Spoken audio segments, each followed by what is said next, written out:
Good afternoon बच्चों। तो हम लोग आज वेक्टर का लेक्चर नंबर 10 पढ़ेंगे और जिसमें डीपीपी 1 के बचे हुए सॉल्यूशन को देखेंगे। ठीक है ना। डीपीपी 1 में मैंने कल आपको क्वेश्चन नंबर 1 से 9 तक सॉल्व कर दिया। एक बात मैं बार बार देख रहा हूं कि आप वीडियो स्लो देखते हो, आप जल्दी देखो। कहने का मतलब है कि वीडियो आने के 5 to 6 आवर के अंदर आपको वीडियो देख लेना चाहिए। आप 11th के स्टूडेंट हो, आपको थोड़ा सा एनर्जेटिक होना चाहिए। ठीक है बच्चों, चलो तो अब हम लोग क्वेश्चन नंबर 10 से देखते हैं। 10 देखो क्या बोल रहा है इसमें कि एक वेक्टर है F1, दूसरा है F2 और F1 और F2 का जो रिजल्ट है वो कौन है? P। F1 और F2 का रिजल्ट कौन है बच्चों? P। फिर कहता है कि अगर हम लोग F2 को रिवर्स कर दें, तो रिवर्स करने का मतलब है उल्टा कर दे। रिवर्स करने का मतलब है F2 को उल्टा कर दे। तो F2 को अगर उल्टा कर दोगे तो क्या हो जाएगा? Minus F2। अगर सीधी सी बात है कि F2 वेक्टर आपका इधर है तो उसका रिवर्स मतलब माइनस F2।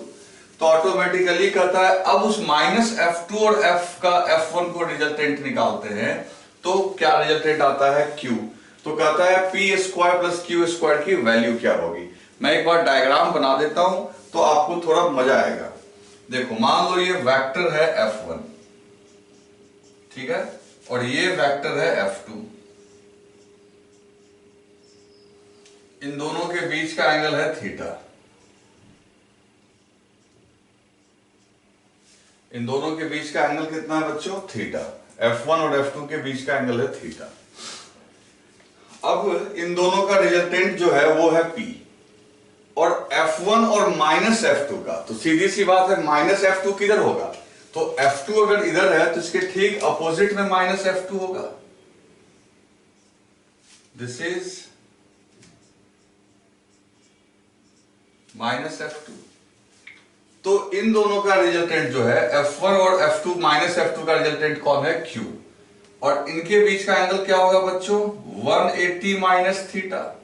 अगर ये थीटा है तो this is 180 minus theta. Okay, चलो तो अब हम लोग एक काम करते हैं। सबसे पहले P के मैग्नीट्यूड को देखते हैं। तो P का मैग्नीट्यूड कितना होगा? तो P होगा अंडर रूट F1 का स्क्वायर प्लस F2 का square plus 2F1 F2 cos theta. ये P हो गया। Q कितना होगा बच्चों? तो Q इक्वल्स टू F1 का स्क्वायर प्लस F2 का square plus 2F1 F2 cos 180 minus theta. आ रही है बात समझ में? अच्छा, तुम में से कुछ को लग रहा होगा कि सर यहां भी आपने F2 लिखा, उनको लग रहा होगा कि मैंने माइनस F2 क्यों नहीं लिखा। तो मैं बार बार बोल रहा हूं बच्चों कि आप ये समझो ना, वेक्टर का मैग्नीट्यूड हमेशा प्लस लिखना है।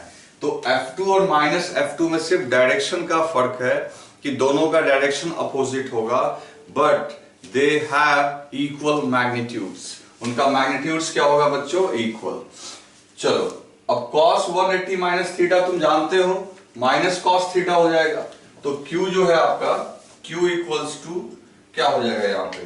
तो Q इक्वल्स टू यहां पे बहुत सिंपल है, हो जाएगा आपका under root F1 square plus F2 square minus 2F1 F2 cos theta. आ रही है बात समझ में बच्चों? चलो ये हो गया इक्वेशन 1 और ये इक्वेशन हो गया। तो देखो बच्चों, इस तरीके से इक्वेशन 1 और 2 हमें मिल गया है। ठीक है ना। अब आप देखो क्या पूछ क्या रहा है। आपको पूछा जा रहा है ना P square plus Q square, तो आप 1 को स्क्वायर कर दो, इस इक्वेशन को स्क्वायर कर दो और दोनों को ऐड कर दो। ठीक है ना। बहुत सिंपल है बच्चे, ये काम करना कोई मुश्किल काम नहीं है। इक्वेशन 1 को स्क्वायर किया, 2 को स्क्वायर किया, देखो 1 को स्क्वायर किया, 2 को स्क्वायर किया, दोनों तरफ स्क्वायर करके ऐड कर दिया। तो ऑटोमेटिकली आप देखो यहां पे जब इसको आप स्क्वायर करोगे तो इधर P स्क्वायर होगा और इसको भी स्क्वायर करोगे तो ये क्या हो गया? Q स्क्वायर हो गया। ये दोनों के LHS को स्क्वायर करके हमने ऐड कर दिया। ठीक इसी तरीके से दोनों के RHS को भी स्क्वायर करके ऐड करना होगा। इक्वेशन जब स्क्वायर करके ऐड करते हैं तो ऐसे ही करते हैं, LHS को स्क्वायर करके ऐड किए और RHS को स्क्वायर किए। तो ये हो गया आपका F1 square plus F2 square plus 2F1 F2 cos theta. And ये क्या हो जाएगा बच्चों, F1 square plus F2 square minus 2F1 F2 cos theta. Clear है ना, ये अंडर रूट दोनों का हट जाएगा। फिर यहां से देखो ये कैंसिल हो गया plus minus, and what you will get, तो p square plus q square और F1 square plus F1 square 2F1 square, है ना, F2 square plus F2 square 2F2 square. And finally 2 common ले लो तो ये हो जाएगा F1 square plus F2 square. This is the answer.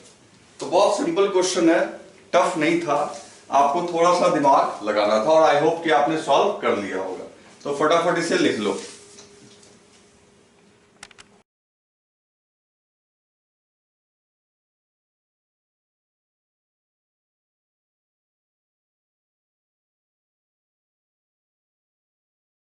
तो बच्चों अब क्वेश्चन नंबर 11 देखते हैं। देखो इसमें एक टर्म यूज किया गया है पोजीशन का।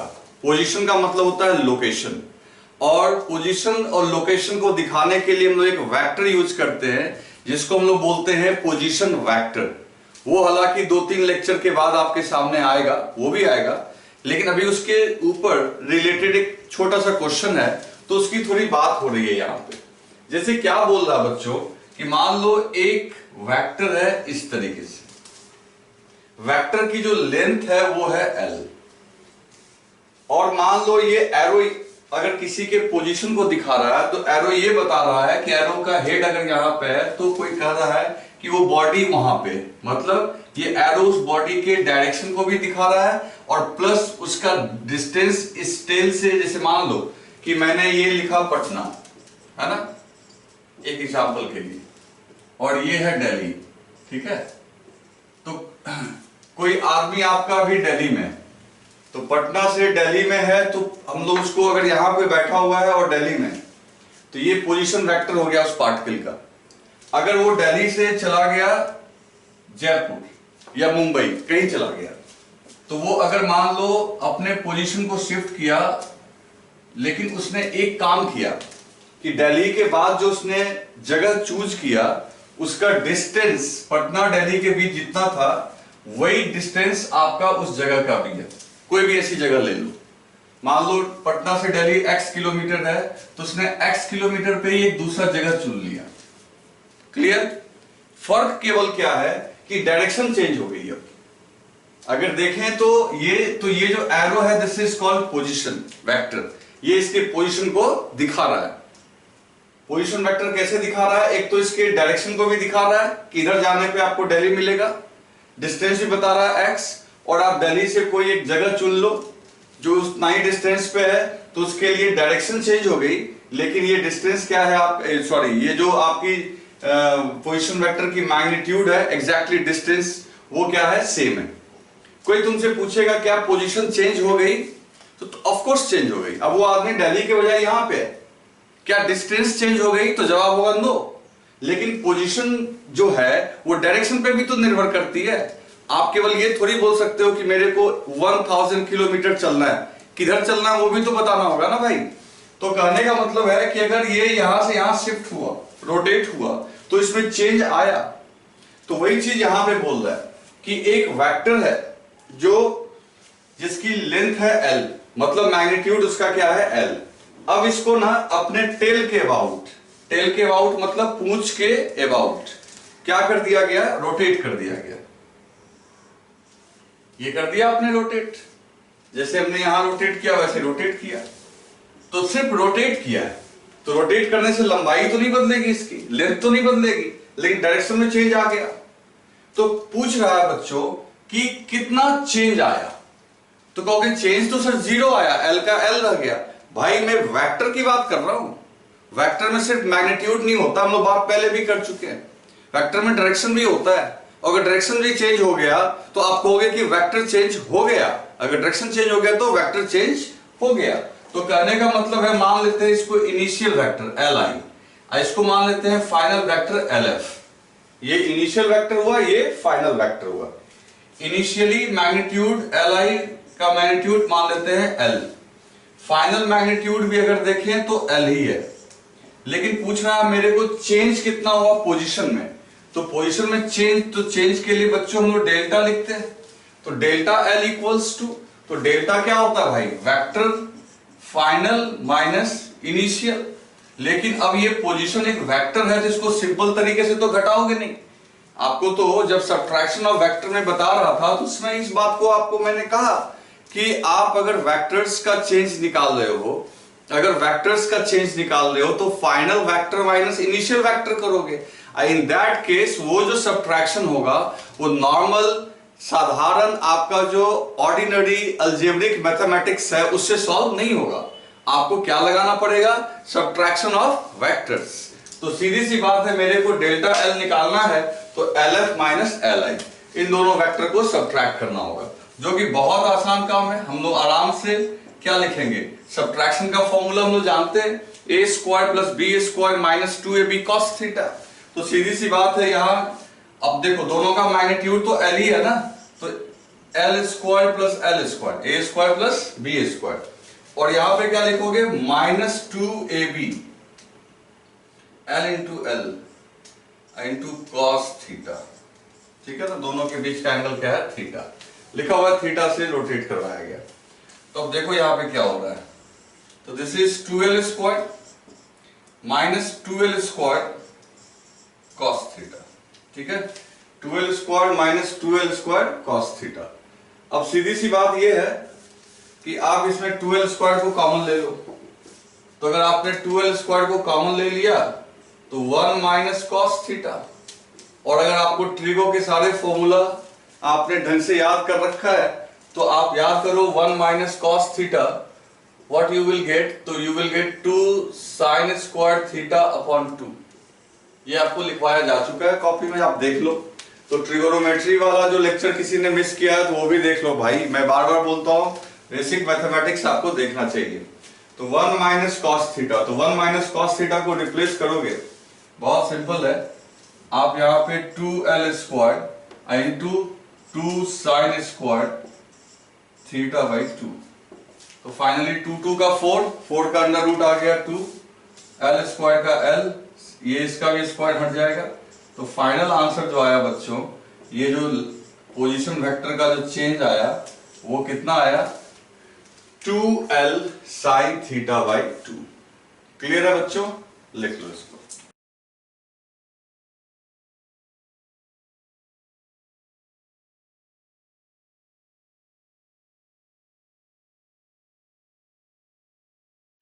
तो दोस्तों अब क्वेश्चन नंबर 12 देखते हैं। ठीक है ना, 12 पहले मैं आपको क्वेश्चन समझाता हूं। देखो इसमें ना लिखा हुआ है कि एक वॉच है, एक घड़ी है, और उसकी जो सेकेंड की सुई है उसके बारे में बात की जा रही है। अब इसमें थोड़ा सर्कुलर मोशन भी इन्वॉल्व है, यानी मोशन ऑन सर्कुलर पाथ, वृत्ताकार पाथ। तो थोड़ा मैं उसका आइडिया दे दूं, हर चीज का मैं आइडिया दे दूंगा आपको। ये क्वेश्चन थोड़ा आगे का है लेकिन वेक्टर इन्वॉल्व है, दैट्स व्हाई मैंने आपको यहां पे इसको दिया है। जैसे मान लो पहले हम लोग ना सर्कुलर पाथ के बारे में जानते हैं थोड़ा सा, ये हम लोग को मोशन में पढ़ना है। मान लो कोई पार्टिकल मतलब समझते हो ना, वो बॉडी जो मूव करता है, कोई पार्टिकल एक सर्कुलर पाथ पे मूव कर रहा है। क्या कर रहा है बच्चों, सर्कुलर पाथ पे मूव कर रहा है। तो जब उसको सर्कुलर पाथ पे मूव करवाते हैं, कैसे, चाहे ऐसे अगर घूम रहा हो तो एंटी क्लॉकवाइज घड़ी की उल्टी दिशा में, और ये हो गया क्लॉकवाइज घड़ी की दिशा में।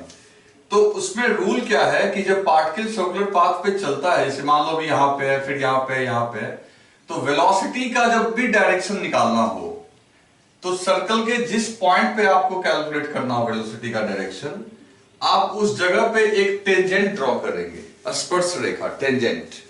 अब ये अभी तो मैं आपको बस ऐसे बता रहा हूं, लेकिन जब हम लोग सर्कुलर मोशन पढ़ेंगे तो वहां मैं आपको प्रूव करके दिखाऊंगा कि आखिर ये टेंजेंट क्यों होता है। फिलहाल के लिए आप ये याद रखो कि अगर कोई पार्टिकल सर्कुलर पाथ पे चल रहा होता है तो सर्कुलर पाथ पे चलते समय उसकी जो वेलोसिटी की डायरेक्शन होती है वो टेंजेंट के अलोंग होती है। मान लो ये पार्टिकल चलते चलते चलते चलते यहां पहुंच गया। अब तुमसे कोई पूछे यहां पे इसकी वेलोसिटी किधर होगी, तो आपको कुछ नहीं करना है, आपको जस्ट उस पॉइंट पे एक स्पर्श रेखा, हिंदी में बोले तो, और नहीं तो उसको बोलेंगे हम लोग टेंजेंट। हम लोग एक टेंजेंट ड्रॉ करेंगे। टेंजेंट ऐसे ड्रॉ किया जाता है, उस पॉइंट को टच करता हुआ ये ऐसे चला गया। क्लियर है? और टेंजेंट पे अगर हम लोग इसको यहां से मिलाएंगे तो ये रेडियस होता है। और तुमको ये भी पता है कि टेंजेंट और रेडियस के बीच का एंगल, इनके between the angle between the tangent and radius कितना होता है? 90 डिग्री। ओके, तो ये थोड़े थोड़े कॉन्सेप्ट्स थे इसमें जो आपको समझना चाहिए। अब देखो यहां पे क्वेश्चन क्या कर रहा है हमारा। तो देखो घड़ी में यानी वॉच में कितनी सुइयां होती है? घड़ी की जितनी भी सुई होती है, निडल होता है, उसको हम लोग हैंड्स ऑफ वॉच बोलते हैं। मतलब मिनट की एक सुई होती है, एक आवर की होती है और एक सेकंड्स की होती है। ठीक है ना? तो सेकंड की एक हो गई और मिनट की हो गई और घंटे की हो गई। और ये इन सुइयों को हम लोग बोलते हैं हैंड्स ऑफ वॉच। तो जैसे क्वेश्चन में लिखा हुआ है सेकंड हैंड ऑफ वॉच, तो सेकंड हैंड मतलब समझ गए ना? सेकंड्स हैंड्स मतलब सेकंड का हैंड, जो सेकंड की सुई है। ठीक है ना? सेकंड की सुई जो है उसके बारे में बात की जा रही है। तो मान लो एक वॉच पहले हम लोग ड्रॉ कर देते हैं। ये हमने एक वॉच ड्रॉ कर दिया। ठीक है? अब इस वॉच के मैं एक सुई बनाऊं। ये कौन सी सुई है बच्चों? सेकंड वाली सुई है। ठीक, अब ये सुई का टिप हो गया, उस निडल का, उस हैंड का टिप हो गया। टिप मतलब लास्ट वाला हेड हो गया। अब ये इसके ऊपर घूमता रहेगा। ठीक, मान लो इस सुई की जो लेंथ होगी वो रेडियस का काम करेगा। तो रेडियस क्वेश्चन में यानी सुई की लेंथ कितनी दी गई है? 1 सेंटीमीटर। क्लियर? और घड़ी की ये सुई इस पूरे सर्कल का, पूरे आपका वॉच का कितने देर में एक चक्कर यानी 1 टर्न यानी 1 रिवॉल्यूशन, है ना? एक चक्कर को हम लोग एक रिवॉल्यूशन बोलते हैं। एक चक्कर कितने देर में काट लेगी? तो सीधी सी बात है 60 सेकेंड्स में। तुमको पता होगा कि 60 सेकेंड्स में ये पूरा एक टर्न घूम जाएगी। तो 60 सेकेंड्स में अगर एक पूरा टर्न घूम जाएगी तो ये कितना डिस्टेंस कवर करेगी? तो तुम देखो ये जो टोटल सर्कमफेरेंस यानी परिधि जो इसकी है, सर्कमफेरेंस वो कितनी है? 2 पाई आर। किसी भी सर्कल की जो सर्कमफेरेंस होती है वो होती है 2 पाई आर। तो 2 पाई आर डिस्टेंस वो कितने देर में कवर कर रही है? 60 सेकेंड्स में। ओके, ये जो इसका टिप है ये 60 सेकेंड्स में ये पूरा एक चक्कर काट रही है। एक बात और याद करो समझो, याद क्या करना है आपको पता होगा कि जो घड़ी घूम रही होती है तो वो एक कांस्टेंट स्पीड से घूम रही होती है या उसकी स्पीड बदलती रहती है? तो आपका आंसर होगा कांस्टेंट स्पीड से ही घूमेगी। ऐसा नहीं है कि कभी फास्ट चलेगी, कभी फिर स्लो चलेगी, फिर फास्ट चलेगी, फिर स्लो, ऐसा नहीं होता है। वो एक समान रेट से घूमती रहती है। तो एक काम करते हैं, अपने को उसका स्पीड निकाल लेना है। तो देखो डिस्टेंस कितना है? 2 पाई आर। सर्कमफेरेंस कितने देर में घूम रही है वो? 60 सेकेंड्स में। तो ऑटोमेटिकली जो v है ये वेलोसिटी नहीं, अभी ये विदाउट डायरेक्शन हम लोग लिख रहे हैं, सिर्फ मैग्नीट्यूड। ये जो स्पीड है इसको स्पीड लिखेंगे। ये जो स्पीड है, स्पीड इक्वल टू हो जाएगा आपका डिस्टेंस, है ना? Distance upon time. ठीक, अब डिस्टेंस कितना है आपका? 2 पाई आर और टाइम कितना बच्चों? 60 सेकेंड्स। तो ये कैंसिल करो इससे, तो और आर की वैल्यू कितनी है? 1 सेंटीमीटर। तो this is pi upon 30 centimetre पर सेकेंड। ये घड़ी के सुई के टिप की, टिप मतलब जो लास्ट वाला छोर है, उसकी स्पीड ये निकल के आई। लेकिन यहां तक तो ठीक है। मामला क्या है? कहता है क्वेश्चन में अब क्या बोल रहा है? कह रहा है कि बताओ कि उसके वेलोसिटी में कितना का चेंज आएगा 15 सेकेंड में। अब यहां कोई बच्चा सोचेगा ये तो 0 हो जाएगा, क्योंकि अभी आप बोले कांस्टेंट यानी समान दर से घूम रही है। भाई स्पीड कांस्टेंट है, स्पीड कांस्टेंट है, लेकिन क्वेश्चन में बात की गई है वेलोसिटी की, और वेलोसिटी में फिर बच्चों कौन आ जाएगा, डायरेक्शन। तो अभी अपने को देखना होगा कि 15 सेकेंड में इसकी वेलोसिटी का डायरेक्शन क्या से क्या हो गया। तो मान लो पहले ये यहां था, तो यहां पे था, तो अभी जैसा कि कॉन्सेप्ट मैंने बताया तुमको कि जब वेलोसिटी का डायरेक्शन देखना हो तो जिस पॉइंट पे देखना हो वहां पे एक टेंजेंट ड्रॉ करो, तो ऑटोमेटिकली एक टेंजेंट यहां ड्रॉ करोगे तो ये हो जाएगा vi, इनिशियल वेलोसिटी इधर हो गई। अब देखो पूरे एक चक्कर को, एक चक्कर यानी एक रिवॉल्यूशन का मतलब हो गया 360 डिग्री से घूम जाना, तो पूरा 360 डिग्री कितने देर में ये घूमती है, तो आंसर है 60 सेकेंड्स में। तो 60 सेकेंड्स में अगर पूरा चक्कर काटती है तो 15 सेकेंड, 15 का मतलब 15 का मतलब हो गया एक चौथाई, 1/4, तो 360 मतलब पूरा सर्कल घूमने के लिए 60 सेकेंड, तो 15 सेकेंड में तो बस ये एक यहां से यही आएगा, अगले 15 में यहां आएगा, अगले 15 में यहां आएगा, नेक्स्ट 15 में यहां आएगा, तो इस तरीके से 4 हिस्से में बांटोगे। तो यहां पे देखो ये जब यहां पहुंच जाएगा तो यहां पे वेलोसिटी का डायरेक्शन किधर होगा, तो अभी मैंने तुमको बोला कि जहां वेलोसिटी का डायरेक्शन चाहिए वहां आप टेंजेंट ड्रॉ कर दो, तो ये हो गई फाइनल वेलोसिटी। ठीक, ये इनिशियल वेलोसिटी हो गई, ये final velocity, initial velocity final velocity. अगर देखा जाए तो इन दोनों का मैग्नीट्यूड तो सेम होगा, मैग्नीट्यूड सेम होगा मतलब इन दोनों का जो मैग्नीट्यूड है वो स्पीड कहलाता है, वो स्पीड कहलाता है, और उसकी वैल्यू कितनी होगी, पाई बाई 30, पाई समझते हो, पाई अपॉन 30 सेंटीमीटर पर सेकेंड। ठीक है, लेकिन अब अपने को क्या कैलकुलेट करना है, अपने को कैलकुलेट करना है चेंज इन वेलोसिटी। तो ये तो वेक्टर तरीके से अपने को सब्ट्रैक्ट करना पड़ेगा, vf माइनस vi, है ना। तो हमको चेंज इन स्पीड नहीं निकालना, चेंज इन वेलोसिटी। तो चेंज इन वेलोसिटी कितना होगा, तो डेल्टा v इक्वल्स टू, अब फॉर्मूला वही लिखेंगे हम लोग, vf plus vi minus 2vf into vi into cos theta, जहां थीटा vf और vi के बीच का एंगल है। तो इनके बीच का एंगल निकालना कोई मुश्किल काम है आपके लिए, आप बहुत आराम से निकाल सकते हो। यहां मैं देखो डायग्राम बना रहा हूं, वेक्टर्स को तो हम लोग कहीं भी शिफ्ट करके ले जा सकते हैं। तो मान लो vi को हमने यहां लिख दिया, दिस इज vi, vf को नीचे बना दिया, दिस इज vf।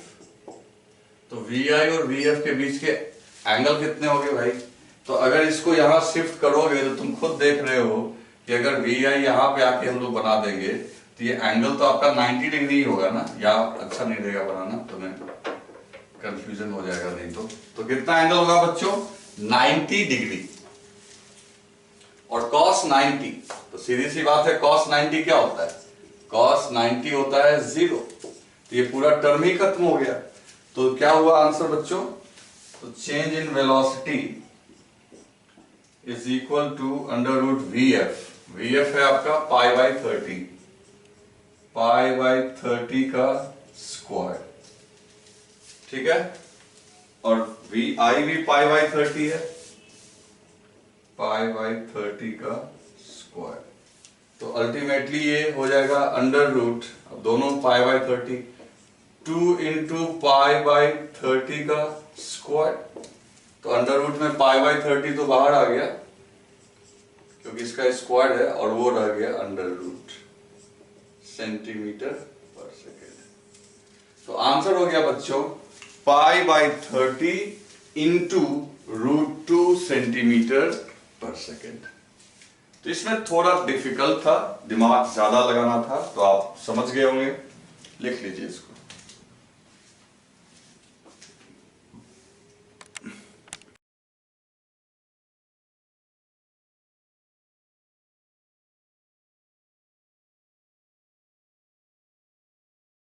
दोस्तों क्वेश्चन नंबर 13 देखते हैं। 13 में क्या कर रहा है कि the resultant of two forces acting at an angle of 150 degree is 10 kg weight. देखो पहली बात, ये जो kg वेट लिखा हुआ है ना, kg वेट, ये एक फोर्स का यूनिट है जिसको हम लोग न्यूटन भी बोल सकते हैं। क्या बोल सकते हैं बच्चों? न्यूटन। तो उसको लेके ज्यादा आपको टेंशन नहीं लेना है। तो दो फोर्स है F1 और F2 और दोनों के बीच का एंगल लिखा हुआ है बच्चों 150 डिग्रीज। तो ये हो गया वेक्टर आपका F1। दूसरा वेक्टर है F2, वो ऐसे बना दो।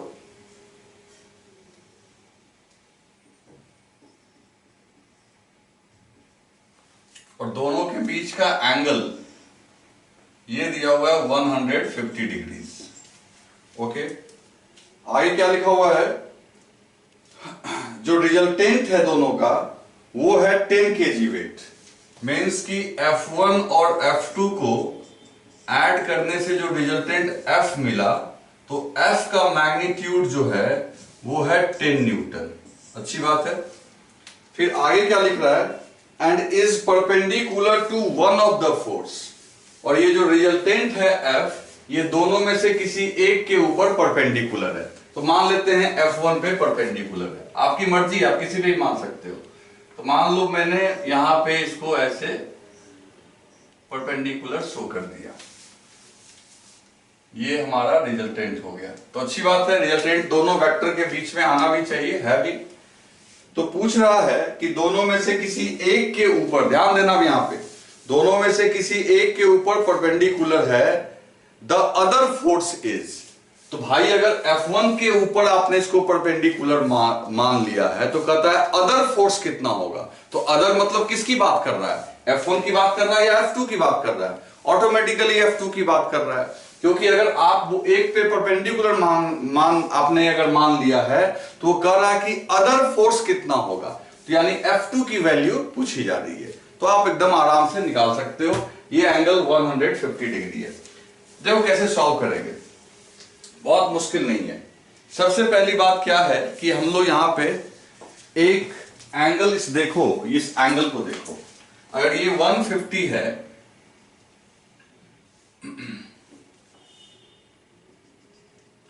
तो ये आपका हो जाएगा 30 डिग्री। पता है ना तुमको, टोटल 180 डिग्री होना है। अच्छा, इसको आप ना पीछे स्लाइड कर लो। तो स्लाइड कर लोगे तो what you will get triangle, है ना।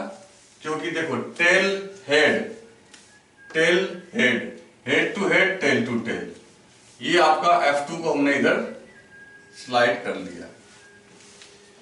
चलो अब देखो, अभी अपने को F2 निकालना है। अच्छा, अगर ये 30 डिग्री है तो ये दोनों लाइनें तो पैरेलल ही है, तो ऑटोमेटिकली बच्चों ये भी आपका 30 डिग्री होगा। ठीक है।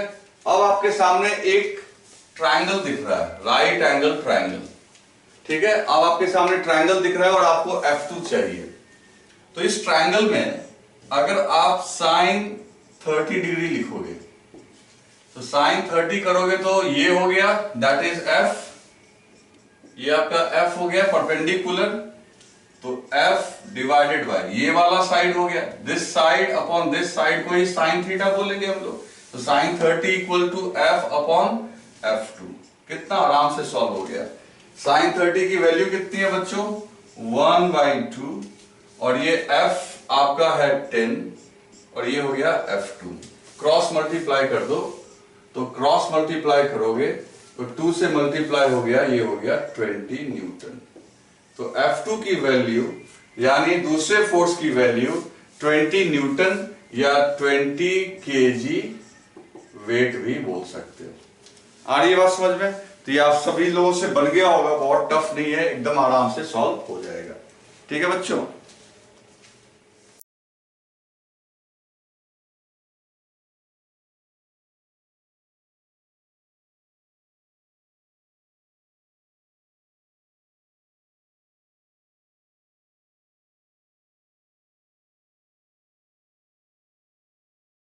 तो बच्चों क्वेश्चन नंबर 14 थोड़ा टफ है, थोड़ा डायग्राम इसमें कॉम्प्लिकेटेड है।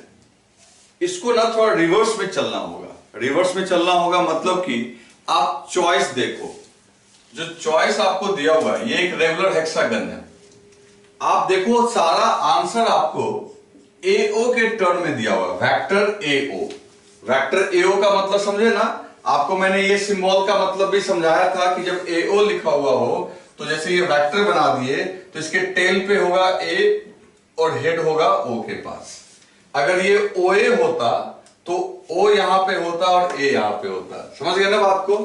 तो अभी आपको क्या है, ये इस डायग्राम की मदद से इतने सारे वेक्टर्स का रिजल्टेंट फाइंड आउट करना है, और रिजल्टेंट भी जो आंसर आना चाहिए आपका एओ के टर्म में, ऐसा चॉइस में लिखा हुआ है। तो अब देखो दिमाग लगाते हैं। सबसे पहले इसमें आइडेंटिफाई करो, इसमें बनाओ वेक्टर ए बी। तो देखो एरो ऐसे लिखा हुआ है, एरो ऐसे दिया हुआ है, तो ए से बी जो बाद में आया उसके पास हेड रखना है, जो पहले आया वहां पे टेल रखना है। इसका नोटेशन ऐसे ही होता है। तो देखो ए से B, this is A B. A C कैसे होगा बच्चों? तो सीधी सी बात है, अभी मैं बोर्ड पे देखो ड्रॉ कर रहा हूं, आप देखना। दिस इज ए सी,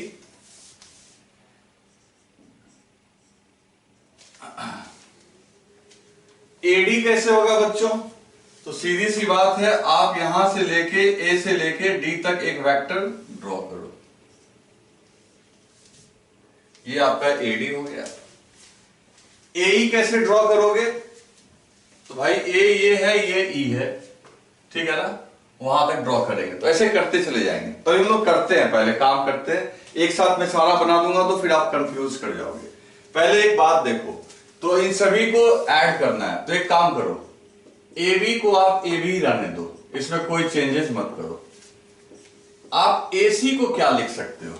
ध्यान देना, आपको एक ट्रायंगल नजर आ रहा होगा, कहोगे एक नहीं सर ढेर सारा नजर आ रहा है। देखो अभी करते हैं, मेरे दिमाग में ये सेट है कि मेरे को ए ओ लेके आना है। तो देखो ए से ओ तक एक वेक्टर बनाओ।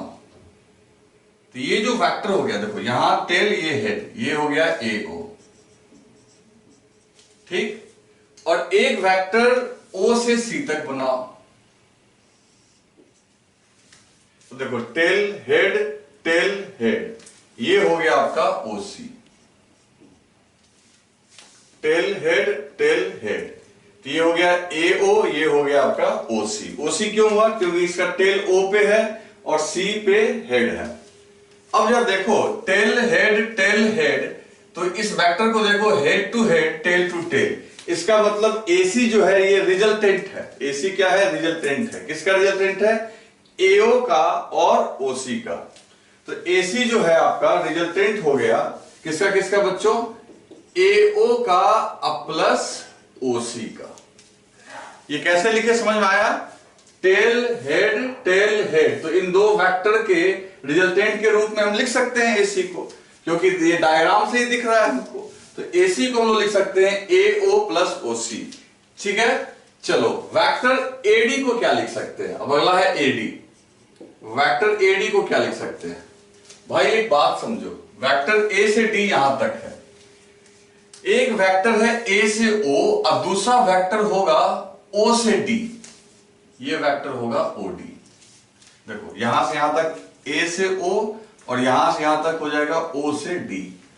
जरा सोचना कि AO वेक्टर और OD वेक्टर दोनों का मैग्नीट्यूड तो सेम है।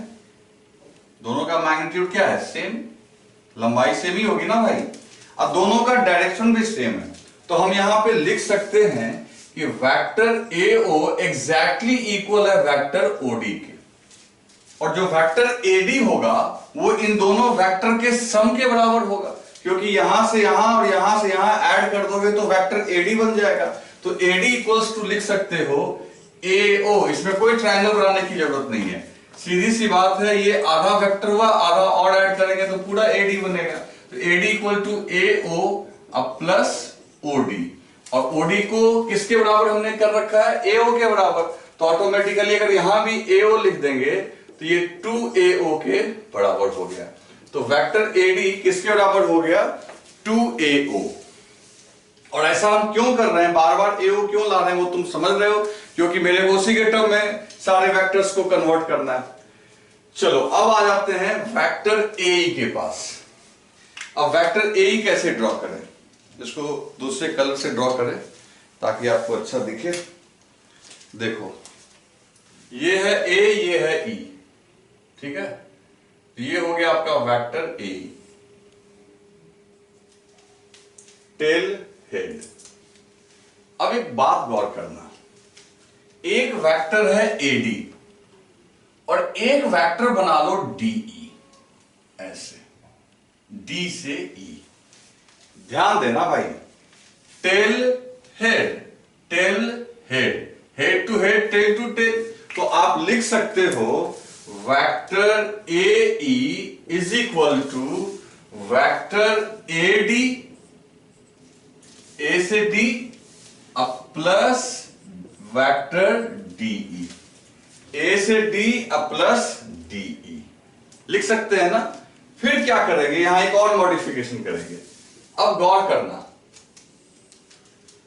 वेक्टर ए बी को देखो, ए बी आपका इस तरफ है और ठीक इसी साइज का डीई भी है, मतलब दोनों का लेंथ सेम है, बस डायरेक्शन क्या है, अपोजिट। तो आप ये लिख सकते हो कि वेक्टर डीई जो है वो माइनस ए बी के बराबर होगा। माइनस साइन का मतलब समझे, ठीक इसका अपोजिट। तो अब देखो यहां पे क्या करेंगे, तो A equals to, sorry, A equals to AD के जगह, एडी को हमने किसके बराबर किया था, 2AO, तो लिख दो 2AO, और डी की जगह लिख सकते हो तुम माइनस AB। अब ये मैं क्यों कर रहा हूं, लास्ट में आपको सब मजा आ जाएगा, पता चल जाएगा। तो ए इक्वल्स टू हो गया 2AO माइनस AB। क्लियर है, ए का काम हो गया। चलो अब last vector, last vector A का भी काम हो गया अपना, AD AC AB हो गया। अब AF, वेक्टर AF ड्रॉ करो, दिस इज वेक्टर AF। ध्यान देना बच्चों, वेक्टर AF। अब एक काम करते हैं, AF कैसे बनाएंगे, AF कैसे बनाएंगे देखते हैं। एक वेक्टर है A से O और एक वेक्टर और ड्रॉ करो। देखो A से O और एक है O से F। तो देखो tail head, tail head, head to head, tail to tail. तो वेक्टर AO अब प्लस वेक्टर OF, इसका क्या नाम हो गया बच्चों, वेक्टर OF, O से F। इन दोनों का सम जो हुआ, कौन हुआ बच्चों, AF। तो हम लिख सकते हैं यहां पे vector AF equals to vector AO plus vector OF, vector AO plus vector OF। अब एक बात और गौर करना, वेक्टर OC और OF ये दोनों क्या है, अपोजिट डायरेक्शन में, और ये दोनों का लेंथ क्या है, सेम। तो तुम फिर से एक चीज और लिख सकते हो, जहां OF लिखा हुआ है तो OF equals to minus OC लिख सकते हो। कैसे, तो ये लेंथ और ये लेंथ सेम होगा और दोनों का डायरेक्शन क्या है, अपोजिट। तो वेक्टर AF को हम चाहें तो लिख सकते हैं AO और OF की जगह लिख दो माइनस OC। ठीक, चलिए अब जो है हम लोग यहां पे सारे वेक्टर्स को ऐड करते हैं। अब लास्ट में हम लोग क्या करेंगे, जो हमको कर रहा है वो काम कर देते हैं। मेरे को इन सारे वेक्टर्स को क्या करना है बच्चों, ऐड करना है। तो देखते जाओ, तो आपको AB plus AC plus AD plus AE plus AF equals to लिखना है। तो AB की जगह AB रहने दो, AC की जगह क्या लिखोगे, तो AC की जगह लिखो AO plus OC, AO plus OC। AD की जगह क्या लिखोगे, तो AD की जगह लिखोगे 2AO, लिख दो। AE की जगह क्या लिखोगे, तो AE की जगह लिखोगे 2AO minus AB। Okay, AF की जगह क्या लिखोगे, तो AF की जगह लिखोगे AO माइनस OC। अब देखो मजा आ गया, AB plus AB minus AB cancel, plus OC minus OC cancel. तो AO 2AO 2AO 2AO, तो टोटल हो गया 2 2 4 1 5 1 6। कितना आराम से आ गया बच्चों, 6AO आंसर। तो ये एक ऐसा प्रॉब्लम था जिससे तुमको वेक्टर का बहुत सारा नॉलेज हो जाएगा कि कैसे वेक्टर को शिफ्ट करते हैं, कैसे अपने तरीके से उसको हम लोग यूज में ला सकते हैं, मैनिपुलेट कर सकते हैं। क्लियर है बच्चों?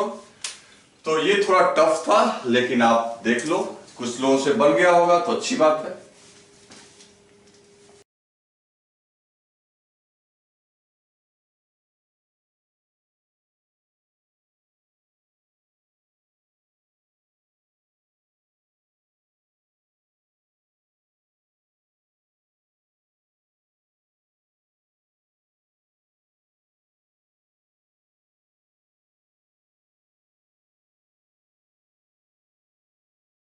तो बच्चों क्वेश्चन नंबर 15 जो है ये भी बहुत अच्छा क्वेश्चन है, लेकिन आसान है। कहता है एक पैरेललोग्राम बनाया गया है दो वेक्टर की मदद से, ए और बी। तो पहले पैरेललोग्राम बना लो, और हमने बना रखा है पहले भी। मान लो ये वेक्टर ए है, ये वेक्टर बी। फिर क्या करोगे, ए को यहां पे शिफ्ट कर दो। पैरेललोग्राम का मतलब हो गया समानांतर चतुर्भुज। फिर इसको यहां पे डाल दो, ठीक है ना? तो देखो बी बी ए ए, ये पैरेललोग्राम बन गया। फिर क्या बोल रहा है बच्चों, अब इसमें कह रहा है कि दो डायगोनल है, और डायगोनल्स जो है वो D1 और D2 है। डायगोनल का मतलब विकर्ण। तो डायगोनल्स ड्रॉ करो। डायगोनल्स कैसे ड्रॉ करते हैं, तो ये डायगोनल हो गया, तो मान लो दिस इज D1, ठीक है बच्चों? तो ये हो गया आपका D1। इसी तरीके से ये दूसरा डायगोनल हो गया, ये क्या हो गया D2।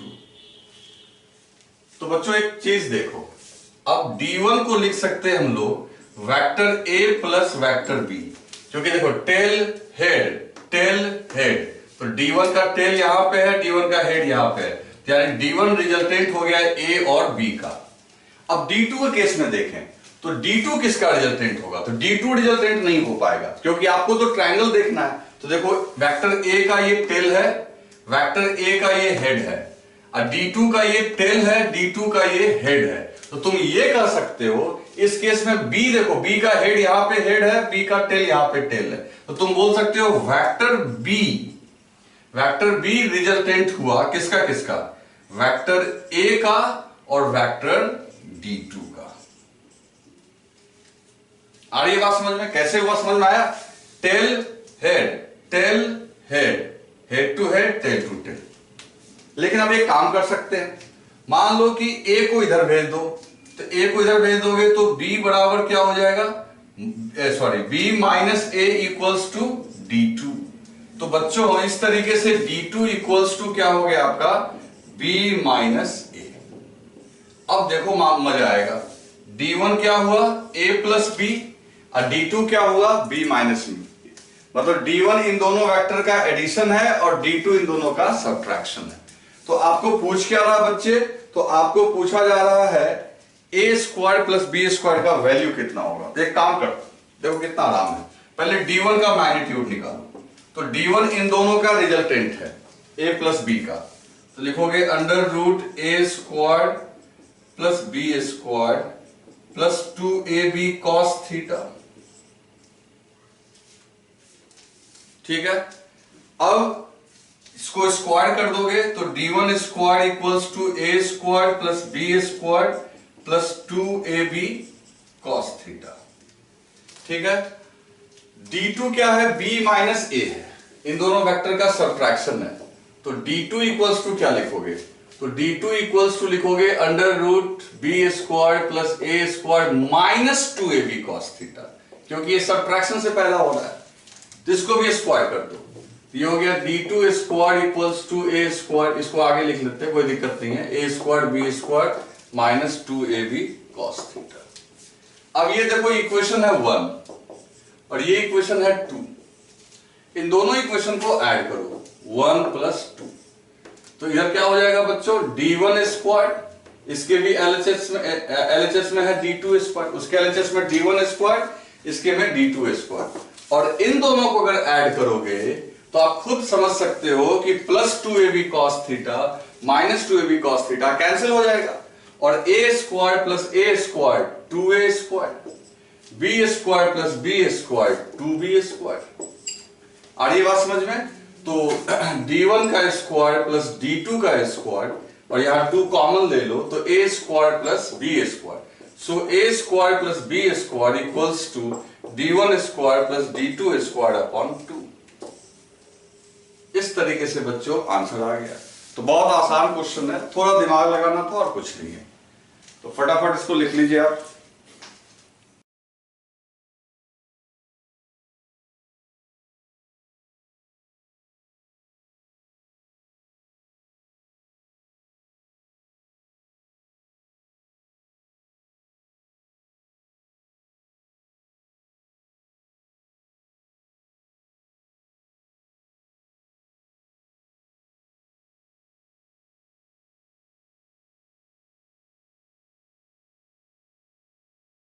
तो बच्चों अब हम लोग देखते हैं क्वेश्चन नंबर 16।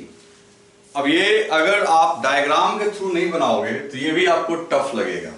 देखो 3 वेक्टर्स हैं P, R और Q, और ये एक रेड लाइन जो मैंने ड्रॉ किया है ये कोई वेक्टर नहीं है, ये जस्ट एक स्ट्रेट लाइन है। और B, इसका जो मिड पॉइंट है वो है C। मिड पॉइंट C का मतलब बच्चों क्या हुआ कि B और C के बीच का लेंथ A और C का बीच का लेंथ सेम है। ये दोनों लेंथ जो है वो क्या है, इक्वल है। तो आप यहां पे लिख सकते हो, एक काम करो, ये वेक्टर भले ही नहीं है लेकिन उसको बना तो सकते हैं अपने मन से। तो हमने बना दिया एक वेक्टर B से C, तो लिख दिया BC, और एक और वेक्टर बना दिया C से A, तो वो क्या हो गया बच्चों, CA।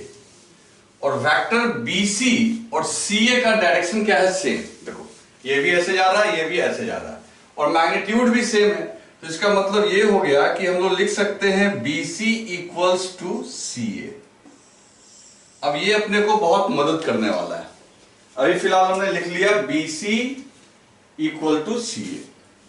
अब देखो आपको यहां ट्रायंगल लॉ लगाना है। देखो आप एक वेक्टर Q है टेल हेड, और वेक्टर R का हेड यहां पे है, वेक्टर R का टेल यहां पे है। तो हम लोग कह सकते हैं बच्चों कि जो R है, this R is resultant of vector Q plus vector BC। बोलो, बोल सकते कि नहीं बोल सकते? Vector R equals to vector Q plus BC। अच्छा, Q को इधर अगर भेज दें तो vector BC is equal to R minus Q। नहीं, Q इधर आ जाएगा तो माइनस में आ जाएगा, तो BC इक्वल्स टू हो गया R minus Q। In same manner आप देखो एक वेक्टर R का ये टेल, वेक्टर R का हेड, फिर ये जो CA है उसका ये टेल हो गया और CA का हेड यहां पे हो गया, और वेक्टर P का हेड इसके हेड के साथ लगा हुआ है, वेक्टर P का टेल इसके टेल के साथ लगा हुआ है। तो हम लोग कह सकते हैं कि P जो है ये आपका रिजल्टेंट है किसका किसका, तो वेक्टर R का और वेक्टर CA का। किसका किसका रिजल्टेंट है बच्चों, वेक्टर R का और CA का। तो ऑटोमेटिकली CA बराबर, तो CA इक्वल्स टू हो गया P माइनस R। ठीक है, ये हो गया आपका इक्वेशन नंबर 2। इक्वेशन नंबर 1 हो गया आपका R माइनस Q और CA हो गया P माइनस R। अब तुमको मैंने यहां प्रूव किया है कि BC इक्वल टू CA, तो इसका LHS और इसका LHS क्या है, दोनों सेम, तो 1 और 2 से, फ्रॉम 1 एंड 2, 1 और 2 से। तो 1 और 2 से अगर देखें बच्चों तो R minus Q equals to P minus R। आ रही है बात समझ में? और R को अगर इधर ले आओ, Q को उधर ले जाओ, तो 2R equals to P plus Q। ये अपना इक्वेशन आ गया।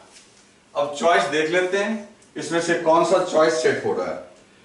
तो बहुत अच्छी बात है, चॉइस ए जो है ये बिल्कुल सही है, क्योंकि चॉइस ए में P plus Q is equal to 2R लिखा हुआ है। तो जस्ट डायग्राम का एडजस्टमेंट है जो कि तुम यहां पे देख रहे हो। चलो क्वेश्चन नंबर 17 देखो, कितना बढ़िया क्वेश्चन है। 17 हम डिस्कस करते हैं। आप याद करो, मैंने आपको एडिशन में बताया था कि n नंबर ऑफ वेक्टर्स जिनका मैग्नीट्यूड सेम होता है उसका रिजल्टेंट क्या होता है, 0। वेक्टर्स कितने होने चाहिए, n। क्लियर। लेकिन बच्चों यहां n नंबर ऑफ वेक्टर्स नहीं है, यहां है n-1। तो मजा तब आएगा जब हम लोग n का वैल्यू कुछ एज्यूम कर लेते हैं, तब आपको बहुत आराम से सॉल्व होगा। तो ऐसा करते हैं, सपोज